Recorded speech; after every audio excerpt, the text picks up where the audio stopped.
அந்த ஆத்தங்கரைக்கு சொல்லிவிடாதே, அங்கு அலைகள் எல்லாம் அழுவுமடா. அந்த பண்ணக்காட்டுக்கு சொல்லிவிடாதே, அந்த பசுக்கள் எல்லாம் கதறுமடா.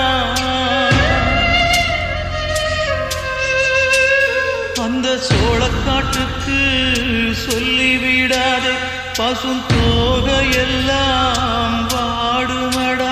அந்த டூரிங் டாக்கீஸுக்கு சொல்லிவிடாதே, அது சோகத்தத பாடுமடா.